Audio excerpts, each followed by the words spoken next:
Nah, malam hari ini alhamdulillah kita sudah bisa berkumpul bertiga ini. Biasanya kita mengundang satu, tapi ini pada malam hari ini kita berdua bersama Bu Rizky dan Cak Madas.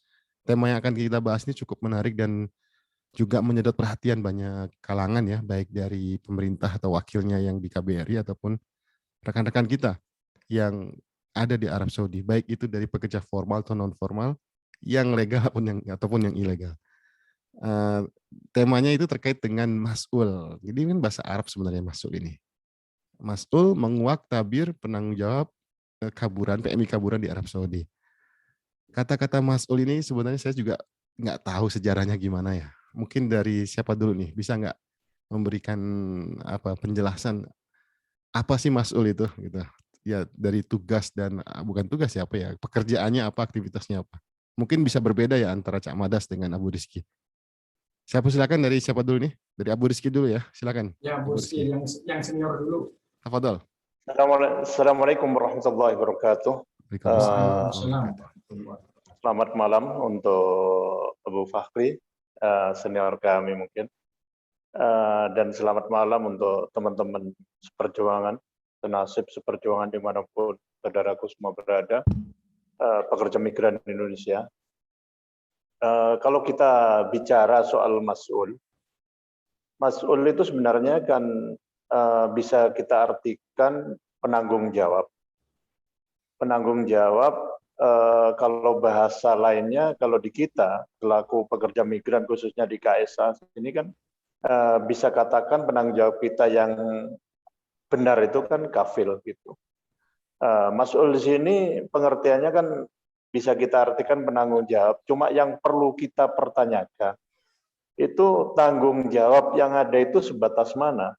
Apa penanggung jawab sekedar perlindungan tempat, memberikan tumpangan, atau memberikan makan, atau mas'ul pengertian yang komplit. Dalam arti kata mereka tuh bertanggung jawab dengan yang dimas'ul. Jadi apa ya, kalau kita bicara mas'ul di sini tuh kita tuh sulit untuk menjelaskan atau menerka makna yang sebenarnya, karena mereka tuh kebanyakan yang katanya mas'ul itu kan sekedar seseorang sesama pekerja migran yang menampung pekerja migran lain yang dalam kondisi bisa katakanlah kondisi yang kurang baik gitu. Cuma kan tanggung jawab yang diberikan tuh sebatas mana? Karena kebanyakan mereka tuh cuma sekedar bertanggung jawab memberikan tumpangan tempat atau memberikan fasilitas, tapi tidak akan bertanggung jawab dengan keberadaannya, dan apabila mereka dalam kondisi yang kurang baik juga dengan otoritas yang ada, itu mereka mungkin lari duluan gitu loh. Jadi kita sulit untuk memaparkan yang lebih jauh. Mungkin Cak Madas bisa menjelaskan dengan versi yang lain gitu. Ya silakan Cak Madas mungkin mau menambahkan atau melengkapinya. Tafadhol. Ya, assalamualaikum warahmatullahi wabarakatuh. Waalaikumsalam warahmatullahi wabarakatuh. Ya, sebelumnya saya perkenalkan diri saya, takutnya pemirsa yang lagi nonton live ini maupun yang di live. Nama saya Muhammad Rasad Faisal atau yang biasa dikenal Madas Sampang. Menurut saya, ya sama aja dengan Abu Rizky, yang namanya mas'ul, yaitu penanggung jawab. Istilahnya penanggung jawab bagi anak buahnya. Dari segi tempat tinggal, dari anggaplah ngasih makanan, ngasih pekerjaan. Tapi sebelumnya saya minta maaf kepada yang mas'ul, yang menjadi mas'ul. Takutnya ada omongan yang kurang menyenangkan ataupun sedikit nyerempet gitu. Saya minta maaf, tapi saya ucapkan ini dengan sepengetahuan saya yang di Riyadh ini. Karena apa? Karena saya kebanyakan teman saya itu teman yang mas'ul-mas'ul, istilahnya kaburan. Tapi alhamdulillah teman-teman saya itu saya kasih nasihat, Karena semua PMI yang dari Indonesia itu nggak ingin nasibnya yang disebut kaburan. Karena namanya manusia itu ada yang kurang beruntung, ada yang majikannya baik, karena mungkin karena terpaksa dia menjadi kaburan, mungkin karena juga ada yang banyak, mungkin karena dia ingin gaji besar sama temannya. Jadi dia punya pikiran nekat untuk kabur. Yang penting dia kabur, nggak tahu di luar situasinya kayak apa. Pokoknya dia asalkan kabur dari rumah majikan, nanti nasib ke belakangnya kurang tahu juga gimana nasibnya dia. Padahal kaburan itu sebenarnya cuma istilah, ya menurut saya kaburan itu semuanya sama. Maksudnya inti dari persamaan itu niatnya. Maksudnya niat dari kampung itu semua ingin perubahan nasib, ingin membahagiakan keluarga. Ya cuma dari tadi itu, cuma nasib aja yang kurang baik. Oke, jadi tadi sudah sepakat bahwa memang Mas Sul ini orang yang bertanggung jawab terhadap teman-teman kita yang kurang beruntung dari PMI, Pak ya. Tapi sejauh yang kita tahu juga PMI yang kurang beruntung ini banyak yang mungkin juga semuanya yang dari sektor domestik. Atau mungkin sebagian juga ada yang formal ya di syarikat atau di lain tempat pekerjaan di Arab Saudi. Sekarang saya ingin tahu juga nih Pak Abu Rizky ataupun Pak Cak Madas. Kalau Mas Ul ini sifatnya dia itu aktif atau pasif? Artinya aktif mencari PMI yang diajak kabur atau nunggu aja di rumah terus ada yang datang dia urus gitu. Gimana menurut pendapat dari Abu Rizky lagi ya? Baik lagi ke Abu Rizky. Silakan Abu Rizky. Terima kasih. Jadi setahu saya, yang pernah saya ketahui, mereka itu bukan sekedar Mas-Sul yang menanti. Jadi ada kalanya mereka itu jemput bola. Pengertiannya kalau kita jabarkan lebih luas lagi, mohon maaf sebelumnya. Kadang-kadang Mas-Sul yang ada, ini cuma Mas-Sul itu cuma bahasa ini ya, bukan bahasa yang dilekatkan gitu, cuma kayak seperti orang terminal kan bos atau gimana gitu, manggil orang yang sepertinya apa ya, tuan, bos atau gimana lah, bahasa-bahasa gaulnya gitu. Jadi Mas-Sul itu sendiri itu sebenarnya kalau saya kurang tepat, karena pengertian Mas-Sul itu kan penanggung jawab. Nah di sini tuh kebanyakan mereka itu justru menyalahgunakan kondisi yang ada, dalam arti kata mereka itu menampung untuk mencari keuntungan. Walaupun maaf, ini sekali lagi mohon maaf kalau bahasa saya kurang tepat juga. Cuma itu kebanyakan yang saya ketahui, tapi tidak semua. Dalam arti kata oknum gitu. Tapi oknum yang banyak itu mereka itu mencari apa ya? Dalam arti kata mencari sesuatu dari mereka yang kurang beruntung itu tadi. Kadang-kadang ada juga oknum. Saya tidak menyebut semua, oknum. Itu bahkan mereka sempat mengiming-imingi agar si PMI yang sedang bekerja itu mereka mau kabur dari rumah majikan. Karena kebanyakan gini, si PMI sendiri itu kadang-kadang di saat ada sesuatu hal yang kurang berkenan, mereka akan curhat ke teman. Nah kebetulan teman yang diajak curhat itu kurang tepat. Intinya gitu, seandainya tepat, mereka akan diberikan nasihat, sabar dulu, ini begini, begini.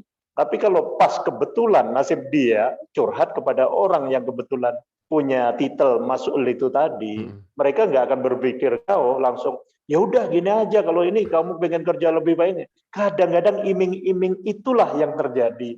Gitu loh. Akhirnya mereka mengambil jalan pintas untuk lari ke rumah, keluar dari rumah majikan, padahal sebenarnya yang terjadi hal di luar itu jauh lebih buruk daripada yang ada di majikan.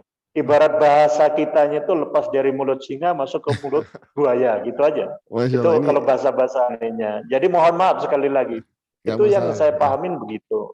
Iya, terima kasih. Mungkin Cak Madas bisa menjelaskan yang lain gitu loh. Jadi emang ada yang aktif memang menarik orang atau PMI supaya diajak kabur supaya tinggal sama dia gitu. Gimana Cak Madas? Mungkin bisa Betul, lebih detail lagi. betul.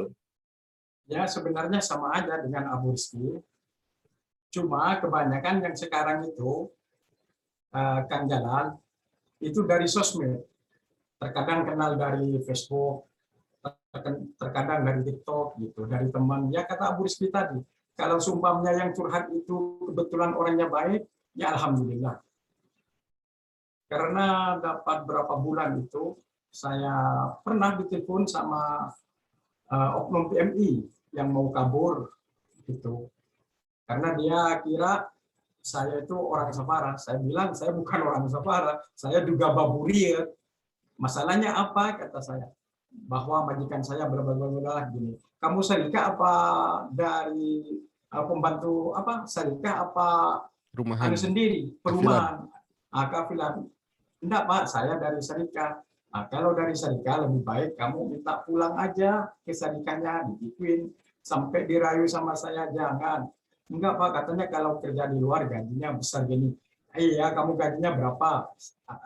1.200 apa 1.500? Sampai saya bilang ya, gaji di luar itu anggaplah 2.500, tapi dia nggak resmi anggaplah kaburan. Tapi nanti dipotong ini, malah lebih kecil dari gaji yang kamu terima. Potongan potongan apa itu Pak? Bisa dijelasin? Nah, istilahnya potongan buat sewa rumah, ada uang taksi, ada uang belanja, itu sepengetahuan saya sendiri. Yang memotong mas'ulnya Pak ya? Iya, mas'ulnya. Itu si oknum-oknum. Enggak, tapi kata Abu Rizky tadi, enggak semuanya mas'ul. Oh, iya. Beda gitu Pak. Ada yang mas'ulnya ini, itu caranya. Ada yang lebih tinggi, ada yang lebih kecil. Jadi bermacam-macam ya tingkat level dan cara-cara mas'ul menangani atau treatmentnya. Iya. Tapi ini kan mas'ul nggak cuma dari warga kita Pak ya, dan juga kita dengar dari warga asing seperti bangsa IPB itu, bahkan warga pribumi sendiri ya, orang Saudi sendiri juga ada yang berperan sebagai mas'ul gitu ya. Oh banyak Pak, banyak. Dari info dari teman-teman itu banyak. Cuma saya nggak melihat secara langsung karena kita kalau ada pertemuan di waktu ada undangan gitu ya, kita saling tukar pikiran, saling info gitu. Pak, Bapak ini. Gimana Abu Rizky ya? Memang mas'ul ini nggak cuma dari warga kita ya, artinya bukan dari Indonesia aja, tapi juga dari warga asing juga banyak Pak. Nah, itu dia yang kadang menjadi polemik pekerja migran yang ada. Jadi ini terus terang, saya sendiri memang tahu sendiri gitu. Apalagi waktu kemarin PPKM ada lockdown itu kemarin, kami dari ormas, salah satu ormas kan membagikan sembako. Jadi kita tahu persis mereka itu satu penampungan ada yang 20, ada yang 15, ada yang 10. Mereka banyak juga yang orang luar nampung gitu. Setelah saya korek, ternyata mereka itu ditampung oleh salah satu warga negara asing. Jadi hal-hal yang pernah kita terima, walaupun itu dari info, mereka itu kadang-kadang warga negara asing yang menikahi orang kita, dan kesalahan fatal yang dilakukan orang kita sendiri, itu kadang-kadang menjadi umpan untuk merekrut teman-teman sesama warga WNI, warga negara Indonesia maksudnya, untuk bergabung gitu. Nah, itulah yang menjadi kendala atau kesalahan fatal warga negara kita, atau memang mungkin kurangnya binaan waktu mereka berangkat ke Indonesia, atau memang lemahnya SDM yang ada, atau memang kondisi mereka itu sekedar memikirkan diri sendiri tanpa memikirkan orang lain. Kita nggak tahu motif apa yang ada gitu. Cuma yang jelas memang banyak warga negara asing yang menjadi mas'ul atau penampung. Cuma saya kira nggak jauh beda juga warga negara kita, kalau kita bicara juga banyak kok penampung warga kita yang justru lebih kejam daripada warga negara asing juga ada gitu. Ya, seperti hal-hal kabar-kabar yang kita terima gitu, apalagi sampai merambah ke penjualan gitu. Itu yang sangat menjadikan kita prihatin gitu. Dan sampai saat ini kita memang sulit untuk mencari solusi alternatif, jalan keluar atau penyelesaian hal-hal seperti itu karena kayak lingkaran setan aja gitu loh. Jadi orang kitanya sendiri itu kadang-kadang justru menjadi makelar untuk mau mencari target yang ada dan dijadikan satu atau disetorkan pada mereka, padahal mereka yang jadi masul itu bukan masul yang sebenarnya. Maksudnya masul itu kan bisa kita artikan penanggung jawab. Penanggung jawab itu definisinya apa yang ada di situ gitu. Padahal yang dikatakan penanggung jawab itu akan bertanggung jawab dari segala hal yang terjadi dengan yang ditanggung kan gitu. Seperti kafil. Kafil itu kalau pembantu sakit atau pembantu ada masalah dengan otoritas yang ada, mereka kan turun tangan dan bisa menjadi tameng gitu loh. Tapi kalau masul di sini itu kan nggak ada. Kadang-kadang kalau ada masalah justru dia lari duluan. Apalagi sampai naudzubillah terjadi sampai meninggal, PMI kita meninggal, paling ditinggal kabur kan gitu loh. Itu Jadi, yang sangat kita prihatinkan dan mungkin ini bisa kita bicarakan lebih jauh hal-hal seperti ini sebenarnya gitu. ya definisi Mungkin masul itu sebenarnya Fahri sendiri mungkin bisa. iya. Jadi definisi masul sendiri sebenarnya kurang tepat ya, karena mereka kalau tanggung jawab mungkin setengah-setengah, nggak menyeluruh ya. Ada hal-hal yang mereka justru hindari dan tidak mau ditanggung jawabi. Nah ini sebenarnya mereka ini sampai hari ini ya mereka bisa tinggal dan bisa melakukan aktivitasnya. Tentunya secara hukum memang ada pelanggaran ya, ada satu yang dilanggar oleh aturan di Saudi. Tapi mereka ini sebenarnya motivasinya apa sih Pak? Atau apa yang disampaikan kepada PMI sehingga mereka mau bergabung dengan Mas'ul? Kira-kira apa sih yang ditawarkan Mas'ul kepada teman-teman kita sehingga mereka mau bergabung dengan Mas'ul? Dari Pak Madas, Cak Madas silakan. Ya, dari pengetahuan saya itu dari kata tadi saya itu Pak, dari teman ke teman. Karena seumpamanya ada teman dia masuknya si A, terus dia ketemu di jalan apa di TikTok apa pokoknya di sosmed ya, kadang itu nanya-nanya ada rumah kosong nggak, ada kontrakan kosong nggak. Nah, nanti si anak buah si A ini ngomong, oh ya kalau di rumah saya enak, ini bebas, ini malam Jumat kesini ini pokoknya serba enak. Kadang diiming-imingin gitu. Jadi melonjak ke satunya. Karena setiap kaburan itu channelnya banyak. Di wilayah ini ada, di wilayah itu ada. Jadi saling sharing, saling tukar pengalaman juga. Oh kalau di penampungan ini, kalau di Masul ini diambil ini segini. Udah enakan di sana ini gitu. Itu jadi semacam ada pasar gelap gitu Pak ya? Iya pasar gelap juga. Mana yang murah, mana yang iming-imingnya lebih bagus, pasti dia pindah gitu. Ya. Tapi saya dengar juga ada persaingan Pak antara Mas'ul supaya lebih banyak datang ke dia. Iya. Abu Rizky itu kayak begitu ya, mereka menawarkan fasilitas ini dan itu untuk supaya bergabung dengan Mas'ul. Tadi Antum bilang ini pencegahan atau solusinya belum ditemukan ini. Tapi sebenarnya kan jelas ya bahwa apa yang dilakukan oleh Mas'ul ini mengajak ataupun tidak mengajak ya ketika ada yang kabur terus datang ke dia. Kalau kita lihat dari peraturan hukum di Saudi ini sangat berat kan. Ini artinya penampung mempekerjakan yang baru 2-3 hari yang lalu kita dengar banyak sekali yang dikenai sanksi hukum terkait penampungan dan mempekerjakan pekerja yang tanpa ada dokumen. Kalau Abu Rizky lihat ini gimana peran wakil pemerintah kita di sini terkait dengan tema ini? Kita kalau bicara urusan pemerintah, jadi ini terus terang kalau saya mau blak ini kan momennya kurang tepat.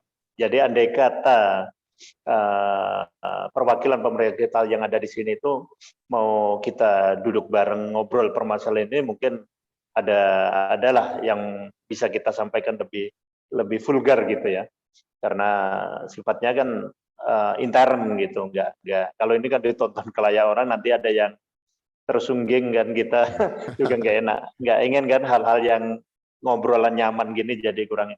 Cuma yang jelas gini, bukan kita menutup kemungkinan bahwa pemerintah kita itu nggak melihat, enggak. Pemerintah kita sangat melihat hal-hal ini juga. Itu tadi yang kita sampaikan dari depan, memang kita untuk menyelesaikan masalah ini, kita harus tahu unsur latar belakang yang utamanya bahwa otoritas pemerintahan sini itu lain daripada negara-negara lain.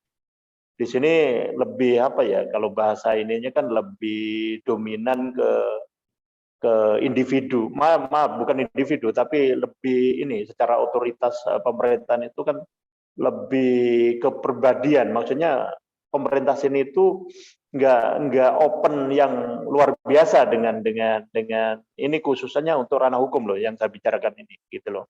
Andai kata open kayak di Hong Kong, kayak di Taiwan, kayak ini, jadi mereka itu memandang siapa yang salah gitu aja.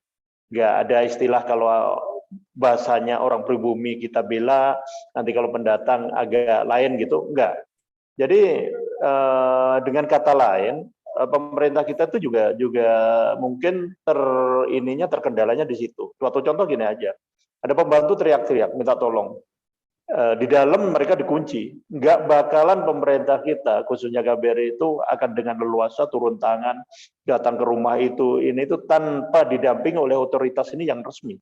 Dan otoritas sini pun itu nggak sembarangan bisa masuk, bisa ini tanpa ada bukti dulu. Karena di sini itu ada istilah apa ya, jadi kehormatan orang situ benar-benar sangat dijaga gitu loh. Secara hukum, secara pemerintah, lain dengan kita. Kita didobrak oleh polisi, masuk ibaratnya tanpa menemukan bukti pun bisa keluar dengan enak aja, oh maaf, minta maaf. Kalau di sini enggak. Ada istilah uang kehormatan kan. Seandainya kita mencari orang yang teriak-teriak di dalam, padahal itu disembunyikan dan kita tidak bisa menemukan gitu loh. Orang yang ini tadi kan kita nanti kena apa ya, dalam arti kata masalah lain gitu. Itu mungkin yang menjadi kendala juga. Akhirnya alternatif yang ada itu pembantu lebih baik kita lari. Cuma sayangnya larinya pembantu ini mungkin mereka salah curhat. Yaitu kembali lagi ke masuk itu tadi, salah curhat. Seandainya kita curhatnya kepada yang tepat, mungkin akan diarahkan, oh Mbak lari aja ke toko Indonesia, nanti akan kita panggilkan KBRI biar langsung dijemput atau ini. Kalau memang masalah itu masalah berat kan gitu. Tapi kembali lagi kalau yang menerima dan ngerti kaburan itu tadi masul, otomatis wah ini konsumen ini adalah ATM yang bisa kita jadikan uang kan gitu. Jadi poinnya tadi kan Abu Farin sempat nanya juga, apa sih motifnya kan gitu. Motifnya sebenarnya ujung-ujungnya uang kan gitu. Jadi mereka yang menjadi maklar, saya katakan maklar itu yang telah dinikahi oleh mas'ul atau warga negara asing sekalipun, dan mereka membantu mencarikan teman-teman untuk bergabung, itu kan namanya apa ya, kalau kita sebut mitra bisnis ini bukan bisnis benar sebenarnya. Jadi mitranya yang sudah menjadi lingkaran sindikat gitu loh. Jadi mereka mengawe-ngawe teman yang ada di luar itu, yang di luar untuk masuk ke dalam sini, bergabung dengan sini dengan iming-iming yang seperti tadi disampaikan oleh Cak Madas, bahwa ini lebih enak begini dengan busa-busa yang sejuk lah, yang ini akhirnya mereka karena mungkin minimnya pemahaman atau mungkin karena jenuhnya yang namanya orang dicengkerama di dalam rumah ya, dicengkeram di dalam rumah, mereka kan otomatis butuh penyegaran, butuh ini, dan mereka jenuh, terus akhirnya pikiran kan bunek gitu loh. Yang namanya perempuan kan kapasitas ininya, pola pikirnya terbatas. Akhirnya mereka mengambil jalan alternatif yang salah gitu loh.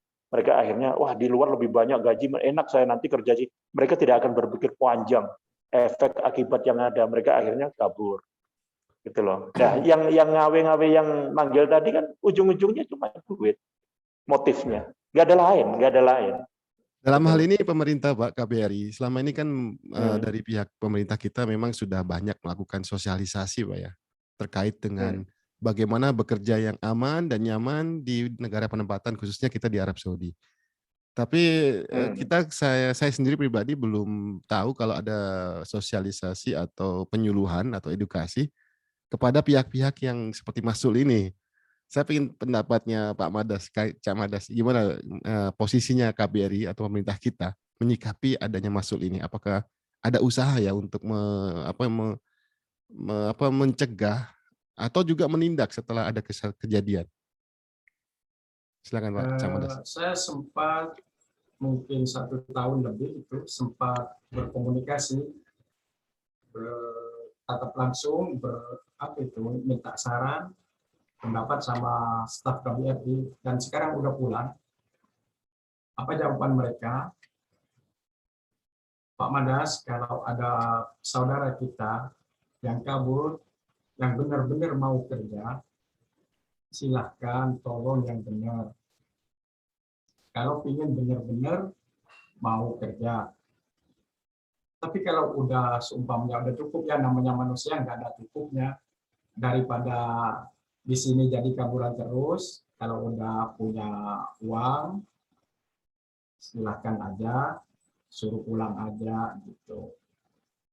Tapi kalau sekiranya si oknum kaburan itu kerjanya nggak beres, kasih saran yang baik 1 kali, 2 kali. Kalau sekiranya 3 kali nggak didengar, laporkan aja. Saya siap datang secara langsung ke tempat oknum kaburan itu. Jadi memang ada niatan atau itikat nyata ya dari pihak KBRI untuk menanggulangi hal-hal seperti ini. Iya, iya Pak. Karena saya sendiri tetap buka langsung minta saran ke Bapak. Tapi sekarang udah pulang. Tapi juga ini ya, Abu Rizky atau Camadas, kalau kita lihat jumlah kaburan ini atau yang tidak mempunyai dokumen resmi, ini data yang selalu saja diulang-ulang dari Pak Agus kemarin, kemudian yang terbaru menurut KPW, ada sekitar 650.000 warga negara kita yang tidak memiliki dokumen resmi untuk tinggal di Arab Saudi. Jumlahnya itu 2 kali lipat daripada yang resmi yang berdokumentasi, sekitar hanya 300 ribuan. Nah, seandainya kalau yang kaburan atau yang lari ke masul-masul ini diarahkan ke KBRI, apakah memang cukup shelternya KBRI? Kita tahu sendiri shelter Ruhama sendiri daya tampungnya terbatas, Pak. Apakah mungkin kita bisa bilang ini masul ini membantu juga pemerintah dalam menangani kasus-kasus pelarian apa yang kabur-kabur ini, meskipun tadi sudah dijelaskan. Nah, terkait dengan ini, gimana Abu Rizky atau Cak Madas melihat ya bahwa memang pemerintah juga belum sanggup untuk menerima kaburan atau yang menampung dari PMI yang kurang beruntung tersebut. Abu Rizky silakan, saya minta penanggapan, atau Cak Madas silakan mau menanggapinya. Sekarang buat kaburan itu Pak lebih enak. Maksudnya yang mau pulang, karena sekarang di KBRI sendiri udah banyak yang pulang mandiri. Saya sendiri yang menjadi jembatan buat kaburan itu untuk pulang mandiri. Alhamdulillah udah ada buktinya, udah berapa orang saya udah pulang gitu. Alhamdulillah peran dari KBRI untuk yang kaburan itu yang di sini sekarang alhamdulillah. Daripada pulang ke Jeddah biayanya sekian, masih sekian, dihitung-hitung masih murah di sini, Pak. Artinya ini KBRI yang PMI yang lari dari majikan atau kabur, kemudian dia bisa diproses untuk pulang lewat melalui KBRI akan lebih mudah, Pak ya? Iya, Pak.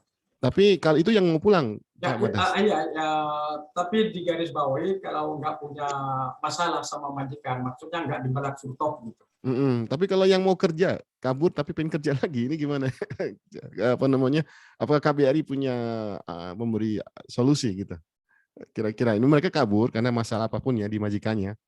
Karena mungkin keterbatasan informasi tidak bisa menghubungi KBRI atau tidak lari ke tempat pemerintah atau yang semestinya, akhirnya Mas'ul kan yang membantu, dalam tanda kutip membantu, sehingga terselesaikanlah masalah itu. Seandainya ditampung semuanya oleh pemerintah, apakah muat atau shelter kita untuk memberi layanan atau menampung teman-teman kita? Atau gimana nih? Sebenarnya saya juga bingung juga. Ini solusinya memang tadi Pak Abu Rizky bilang memang belum ada solusi. Sementara jumlahnya tadi saya sebut 600.000 lebih itu yang tidak terdokumentasi. Saya minta pendapatnya sih. Ini urun rembuk aja, mungkin barangkali bisa di-share dan bisa jadi manfaat yang mendengarnya. Abu Rizky silakan. Ini mohon maaf tidak mengurangi rasa hormat sebelumnya kepada pemerintah yang ada. Bukan kita membela PMI atau membela pemerintah, kita akan bicara pada pokok masalah aja. Bapak sebenarnya ini juga termasuk saya anggap sebagai kelemahan pemerintah sendiri. Mungkin kurangnya penyuluhan. Maaf saya kutip tanda bawahi, itu penyuluhan yang saya sampaikan gini. Sekarang itu dengan ditutupnya masuknya tenaga kerja wanita ke Arab Saudi sendiri, itu kan sekarang banyak yang mengambil jalan alternatif masuk dengan syarikat ataupun visa ziarah. Nah, kalau mereka masuk ke syarikat, itu kan secara teknis mereka lebih mudah kita bina, kita arahkan atau kita jenguk, kalau kita survei, minimal KBRI itu punya data semua tenaga kerja wanita yang ada di Arab Saudi ini yang di syarikat-syarikat. Yang ingin saya tanyakan ke pemerintah pemerintah Indonesia sendiri, mereka beliau itu punya data enggak yang konkret? Padahal itu lebih gampang. Lebih gampang di syarikat si A ini alamat ini. Dan itu kayak ada semisal absensi, entah itu 1 semester, tiap 6 bulan disurvei, dicek, ini benar nggak, ini kalau nggak ada kemana, meninggal atau pulang atau kabur atau ini. Jadi kita punya data yang konkret gitu. Kira-kira punya nggak yang ingin saya tanyakan itu? Kalau seandainya misalnya ada ngobrol-ngobrol pihak KBRI dengan ormas-ormas yang ada gitu. Terus itu yang pertama. Yang kedua, pernah nggak? Kalau ini saya mohon maaf lagi, tadi pernah Abu Fahri nyinggung permasalahan Masul dan binaan. KBRI pernah nggak membina Masul? Bagaimana kita mau membina? Mana ada orang yang dikatakan sampai masuk lu nggak mas? Oh iya Pak, saya masuk kaburan, nggak bakalan mau. Kan gitu. Mereka akan sembunyi, jadi nggak bakalan bisa untuk itu, kecuali mereka lebih dulu menyampaikan binaan ini kepada ormas-ormas LSM yang ada. Jadi ormas apa aja? Jadi dari perwakilan mereka, terus mereka cross check. Ada nggak ormas-ormas itu yang terlibat di dalam kemasulan ini? Lah, ya seandainya ada, itu ya nanti kan mohon maaf sekali lagi, kalau kita nunjuk secara langsung kan nggak bisa. Mana ada orang yang mau, Pak, iya saya masuk ini kan nggak ada. Jadi mungkin dari info-info pekerja migran yang lain yang ada, begitu ada informasi masuk, cepat KBRI itu tanggap gitu loh maksud saya. Oh, itu misalnya Abu Rizky itu LSM ini, terus dia masuk ternyata punya penampungan gini-gini, panggil langsung. Jangan nunggu besok ntar selesai ini, jangan. Jadi ada klarifikasi dari laporan tersebut, dan KBRI juga membuka open, laporkan kalau ada masuk yang ada, data-datanya mana, nanti kita panggil kan gitu. Itu juga alternatif solusi. Minimal kita bukan kita menangkap itu enggak, minimal kita memberikan sebangsa briefing lah kepada yang masuk itu tadi. KBRI tujuannya untuk membina, tapi bukan membina membiarkan terus melepas enggak, tapi berarti ini dibina dulu, tapi nanti memangkas secara pelan, tapi pasti gitu loh.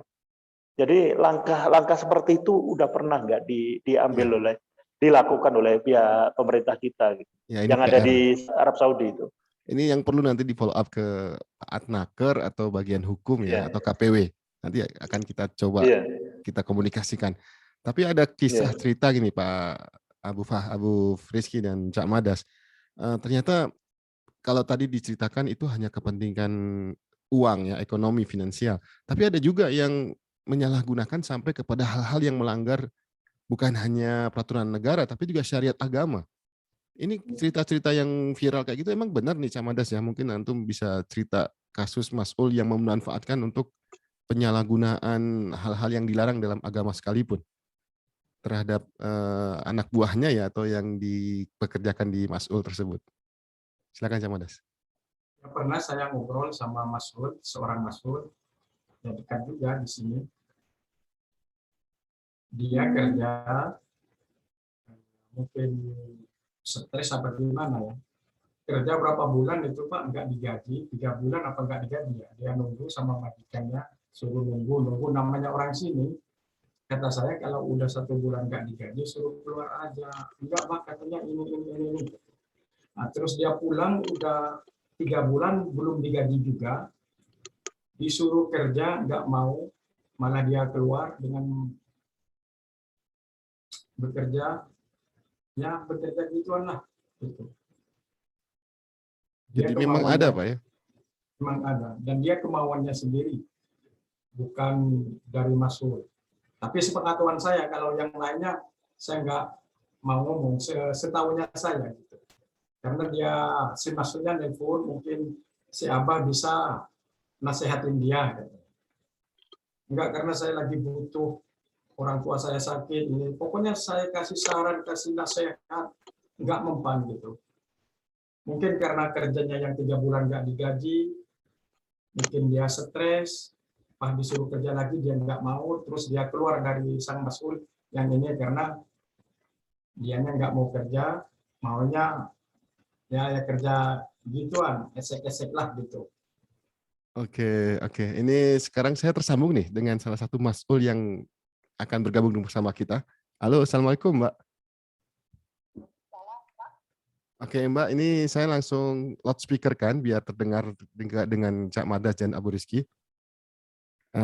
Mbak, kita lagi ngebahas tentang mas'ul nih. Tadi kan sempat chatting ya sama saya juga di WhatsApp. Kira-kira gimana menurut Mbak yang memang sekarang jadi mas'ul sebagai beberapa teman PMI ya, tinggal bersama Mbak ya? Boleh cerita, Mbak? Karena aku tuh sendiri udah nggak mau. Gimana, Mbak? Sekarang mah sendiri, jadi udah nggak mau gitu.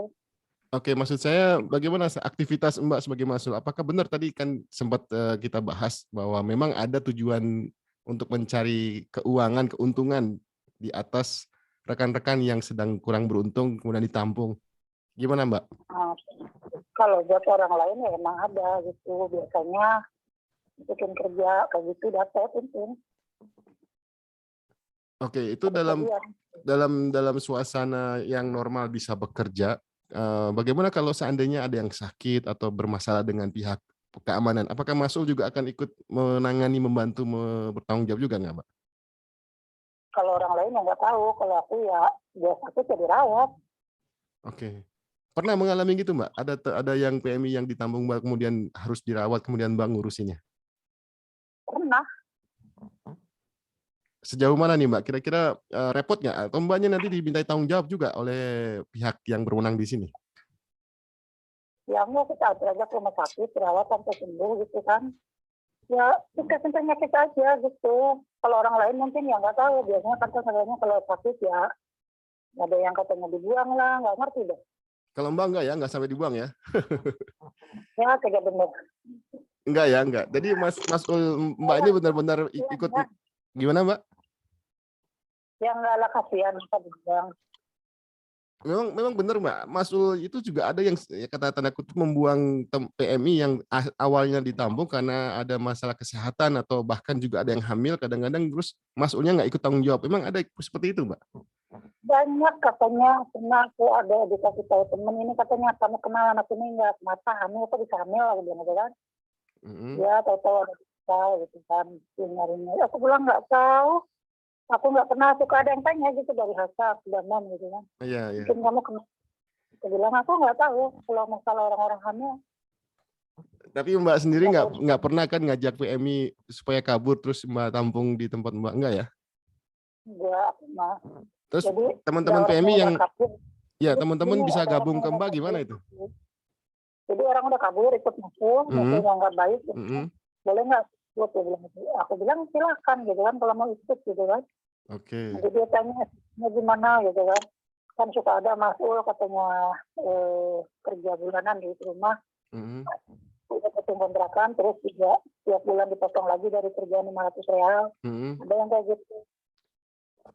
Kalau Mbak berarti justru menampung dari PMI yang kabur dari mas'ul yang lain ya, Mbak ya? Iya, biasanya gitu. Dia kerja rumah gitu kan. Aku bilang ya kamu udah punya kerjaan, kamu cukup buat bayar rumah aku aja gitu aja. Oke, jadi kerjasama ya, Mbak. Tapi Mbak nggak khawatir ada takut bermasalah dengan otoritas yang berwenang di sini, Mbak? Takut ya pasti, makanya aku bilang jangan sering keluar gitu aja. Oke. Jangan, kalau aku nggak ada yang namanya di rumah terus aku nggak mau. Ini kira-kira bakal sampai kapan, Mbak, teman-teman PMI yang kabur ini untuk terus bertahan bekerja? Apa mereka juga nggak ingin pulang? Pulang pasti pengen pulang, cuma karena butuh aja gitu. Oke, karena butuh ya. Ini kalau kata aku kita ngomong aja kalau butuh ya hati-hati, jangan keluyuran mulu gitu aja. Tapi semuanya kerja normal Mbak ya, artinya memang kerja untuk majikan di rumah secara kerja pribadi gitu ya. ada yang kerja rumah, ada yang kerja di wedding party gitu. Oh gitu, ya. Ya, barangkali dari Abu Rizky atau Cak Madas ada yang mau ditanyakan kepada Mbak ini? Karena beliau ini memang saya kenal membantu teman-teman PMI yang ya kurang beruntung, kemudian bisa ditampung dan dibantu oleh Mbak ini. Itu di Damam ya, Kang Jalan. Boleh disebut nggak di Damam atau di mananya Mbak? Jangan deh. Iya, di satu kota itu Pak Camadas. Oh ya, karena setiap kota itu nggak sama. Apakah tiap memasukkan orang kerja itu sih Masul dikasih, anggaplah kasarnya amula apa hadiah dari majikan, apa diambil Masul, apa dibagi dua, apa gimana? Oh iya, sistem ya. Sistem penggajiannya beda-beda katanya Mbak ya. Kalau selama ini teman-teman PMI yang di Mbak, Ini loh. Sistem bagian kan tergantung majikan. Kalau dia bagian masak, kan suka gini majikan minta pembantu. Kalau yang bisa masak semuanya, katanya 3.000 gitu kan. Terus kalau yang cuma bersih-bersih itu 2.500 gitu. Bukan yang dimaksud saya itu bukan masalah gajinya. Dia suka ngasih arbon kayak gitu kan, kalau dia ada arbon. Kalau di zaman kan Magadung. Kalau di Jeddah lain lagi. katanya beda Cak Madas. Ada sistem yang nggak sama antara Jeddah, Riyadh, dan ya mungkin karena kultur ya berbeda ya. Jadi memang, tapi Mbak bertanggung jawab ya terkait dengan gaji itu. Misalnya ada teman yang nggak digaji atau kurang, kemudian ada pembagian dengan Mbak atau sekedar untuk bayar sewa rumah aja ya tadi disebutkan. Enggak, kita kan cuma buat bayar sewa rumah aja. Terus kalau Magadang itu kan dari majikan. Kalau gajinya langsung dari majikan diterima sama PMI-nya ya, Mak ya? Iya, langsung bantu. Kita nggak ada urusan gitu kan. Begitu, Cak Wadas. Jadi terus kalau hadiah, maksudnya amula. Biasanya kalau di sini, kalau kerja itu sama majikan dikasih hadiah apa 1.000, apa 500, itu dibagi dua, apa diambil Masul, apa diambil yang kerja. Kedengeran Mbak Aminah? Enggak kedengeran. Jadi pertanyaan Cak Madas, kalau ada hadiah dari majikan, apakah nanti dibagi dua sama Mbak sebagai Masul atau hanya dimanfaatkan? Nggak ada urusan. Nggak ada urusan katanya. Oke. Rezekinya. Oke. Abu Rizky, ada yang mau disampaikan ke Mbak ini? Ya, saya secara pribadi salut juga apa yang telah disampaikan oleh Mbak tadi. Sebagai mas'ul yang saya pernah ketahui, termasuk Mbak itu ya sangat baik lah, gitu loh. Sangat baik kategori seorang mas'ul. Kalau memang benar-benar apa yang beliau sampaikan tadi benar adanya, saya sangat-sangat mengapresiasi gitu. Mengapresiasi bukan berarti mendukung ya, karena apapun bentuk yang namanya mas'ul itu secara otoritas pemerintah ini tetap salah apapun bentuknya, walaupun itu menolong sekalipun itu kalau pemerintah ini secara otoritas itu salah. Cuma kan saya mengapresiasi itu beliau menjadi mas'ul yang termasuk sangat baik gitu. Jadi memang ada seperti yang Mbak sampaikan tadi, mas'ul itu cuma sekedar minta uang sewa, biasanya cuma 1 bulan 100 atau berapa, kan mereka nggak tidur untuk 1 bulan, cuma paling nebeng 3 hari, 4 hari, atau mungkin 1 minggu untuk istirahat. Adapun yang tadi disampaikan arbun, sebenarnya Jeddah, Riyadh, Mekah, dimanapun itu hampir sama. Pengertian arbun itu kan jasa mencarikan pekerjaan, dan itu dimintakan oleh orang Arabnya sini gitu loh, bukan dari TKW. Jadi pengertiannya arbun itu diminta dari orang Arab, bahwa saya ngasih kamu pembantu bekerja ini dengan gaji sekian, itifak dulu dengan gaji sekian, mereka akan mendapat komisi, bahasanya kan gitu. Kalau bahasa ini kan arbun biasanya yang dipakai ini, komisi dari si Saudinya, karena telah mencarikan pembantu. Itu ada yang itu variasi, ada yang 500, ada yang 1.000 gitu loh. Cuma kadang-kadang kalau terlalu tinggi mengambil komisi itu tadi, biasanya yang dihantam itu pembantu. Kerjanya kayak agak setengah dipaksa, karena saya harus menggaji kamu besar, saya telah memberikan komisi kepada yang mencarikan sekian. Mereka agak kerjanya agak diromusa gitu loh. Itu Betul, Mbak. juga kalau terlalu gede arbunya, kadang-kadang berefek berimbas pada si pembantu. Terdengar, Tapi Mbak ya? terima kasih lah Iya, semua. kedengeran enggak banyak sih, ada pernah Iya, iya. waktu itu Ah, 5 bulan mau keluar kan. Ketemu kitanya bilang, iya. aku udah kasih argon sama masuk kamu buat 6 bulan, jadi kamu nggak boleh keluar. Kalau kamu keluar, jadi kamu yang setengah bulan nggak ada. Gitu. Oke, Mbak, sudah berapa lama nih membantu teman-teman sebagai masul? Aku di sini kaburannya dengan 5 tahun. 5 tahun, Mbak ya. Nah, Dan Mbak tahu ada orang-orang warga non Indonesia ya, warga asing yang masul juga. nggak tahu sih, aku cuman kenalnya orang-orang Indonesia. Indonesia ya. Biasanya istrinya Indonesia, yang orang luar, entah Yaman, entah Saudi, entah.